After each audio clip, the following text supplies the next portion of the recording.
Hi there, welcome to Data Lab Works channel. Today I will talk about online financial fraud. Have you ever been a victim of online financial fraud? It's a question that, unfortunately, an increasingly large number of people are answering with a resounding yes. As we dive deeper into the digital age, the prevalence of financial fraud is on the rise, taking on new and sophisticated forms that can ensnare even the most tech-savvy individuals among us. The internet has opened up a world of opportunities for everyone, but it has also created a playground for fraudsters. These cybercriminals are constantly developing complex schemes to trick unsuspecting victims into parting with their hard-earned money. From phishing scams to ransomware attacks, the tactics they use are as diverse as they are devious. Despite our best efforts to stay informed and vigilant, the sad reality is that anyone can fall victim to these scams. Financial fraud has become a silent epidemic, indiscriminately affecting people from all walks of life. The young, the old, the tech-savvy, and the not-so-tech-savvy, no one is immune. The consequences of falling prey to these scams can be devastating. On a global scale, the financial losses incurred annually due to online fraud are staggering. We're talking about billions of dollars, a figure that continues to rise year after year. Beyond the financial loss, victims often suffer emotional distress and a loss of trust in digital platforms, further compounding the impact of these crimes. The situation might seem bleak, but it's far from hopeless. Knowledge, as they say, is power. By understanding the tactics and techniques used by these fraudsters, we can equip ourselves with the tools necessary to spot and avoid these scams. It's not a foolproof solution, but it's a crucial first step towards mitigating the risk of falling victim to financial fraud. So let's embark on this journey together. Let's delve into the world of online financial fraud, learn to decode the deception, and arm ourselves with the knowledge needed to stay safe in the digital landscape. Understanding the tactics of these fraudsters is the first step towards protecting yourself. Fraudsters have perfected the art of deception. They have honed their craft over time, developing ingenious ways to manipulate and deceive, all with the goal of separating you from your hard-earned money. One of the most common tricks in their arsenal is the phishing email. These seemingly innocent messages are designed to look like they come from legitimate companies. They might claim there's a problem with your account or offer a too-good-to-be-true investment opportunity. The goal is to trick you into clicking a link or downloading an attachment, which can lead to malware being installed on your device or your personal information being stolen. Then, there are the fake websites. These are expertly designed to mimic real, trusted sites. You might think you're logging into your bank account or shopping on a popular online store, but in reality, you're giving your information straight to the scammers.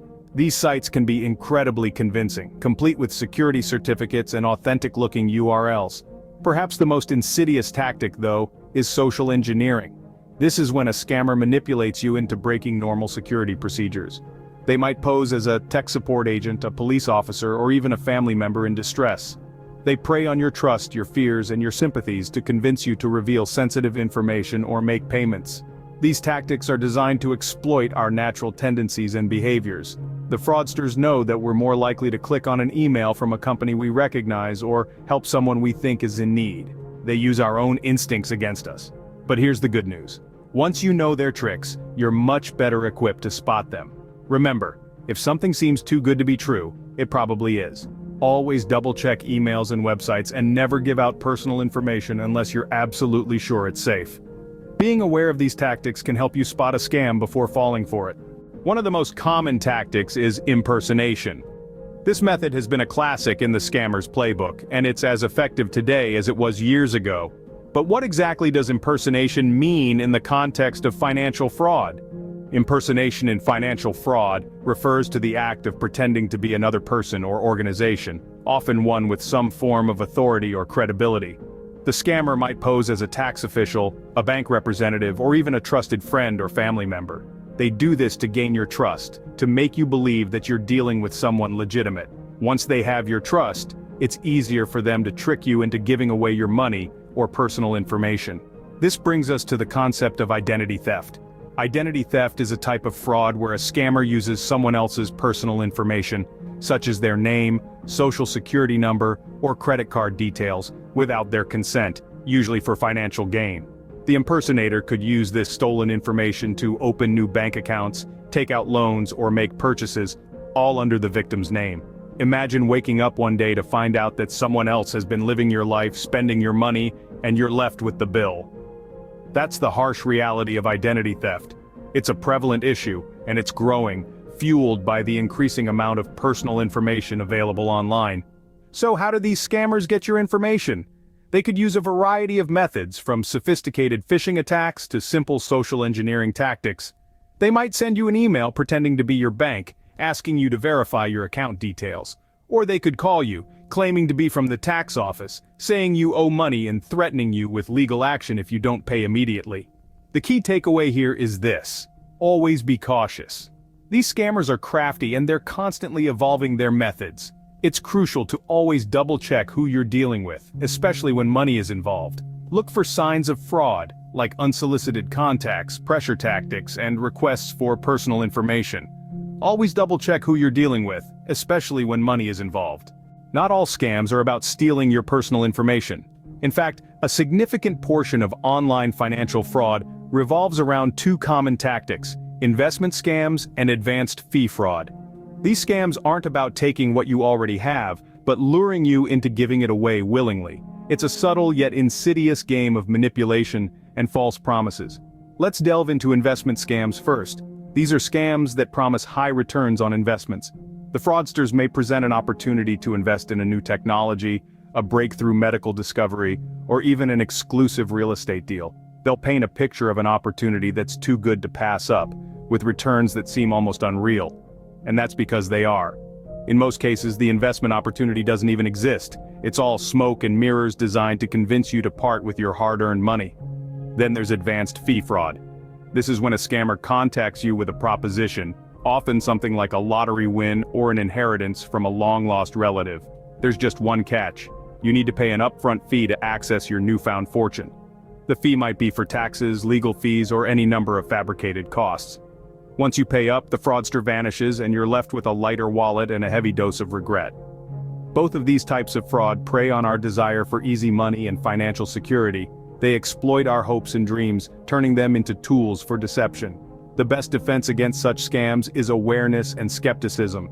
Always thoroughly research any investment opportunities before parting with your money. And remember, if anyone ever contacts you with news of unexpected wealth that requires an upfront fee, it's likely a scam. Remember the old adage, if it sounds too good to be true, it probably is.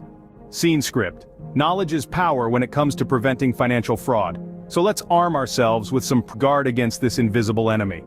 Firstly, be mindful of the networks you use for your online financial transactions. Secure networks are the equivalent of a well-locked door in the digital world. Avoid using public Wi-Fi for transactions, as these networks are often not secure and can be a playground for fraudsters. Instead, use a private, password-protected network where possible, or consider investing in a virtual private network, or VPN, for an extra layer of security. Next, make it a habit to regularly update your software, including your operating system, browsers, and apps. These updates often include patches to security vulnerabilities that fraudsters could otherwise exploit. Think of it as maintaining the locks on your doors. You wouldn't want to give intruders an easy way in. Consider enabling two-factor authentication on your accounts. This adds an additional layer of security, requiring you to provide two types of identification before granting access.